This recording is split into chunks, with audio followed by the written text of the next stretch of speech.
Jona aron tlan mek ani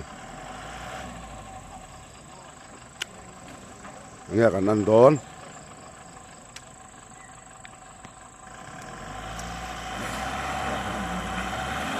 suak phang em suak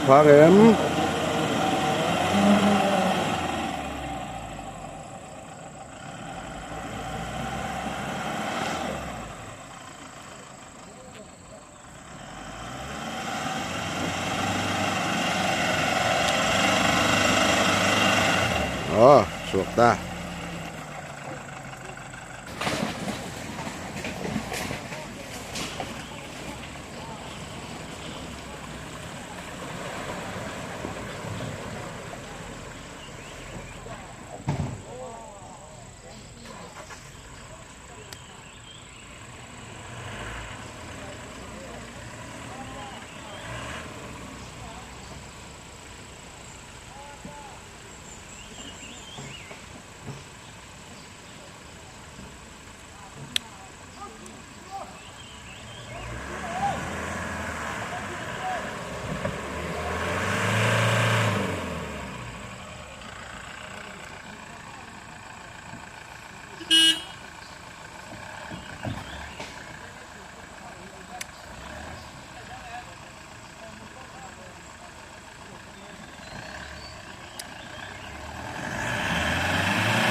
back lero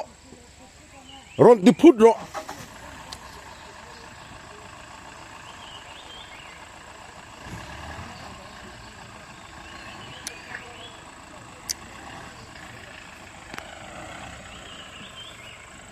tok di tut ro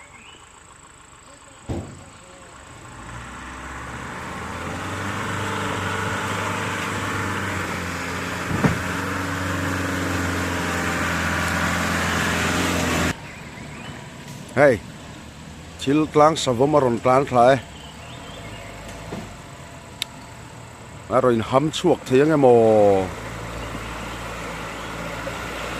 tin a khriam le au tu pa thla ni pa re prepa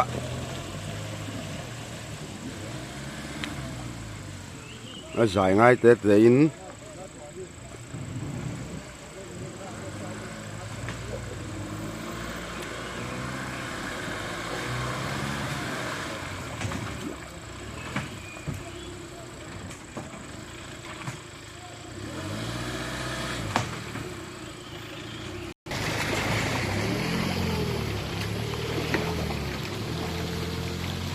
rét cuồng à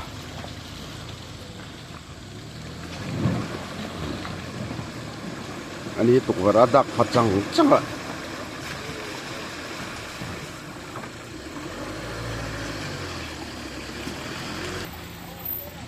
xếp à cái này nó tông em cặp má này đâu nè cái lá má thế à má lệ lek ro anh đó mix karon ling lowang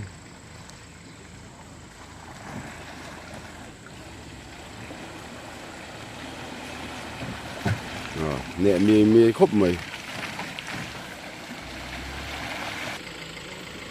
còn mix xuôi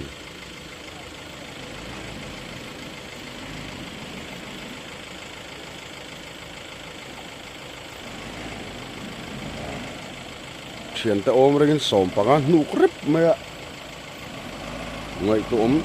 chịu trâu khóc mày gì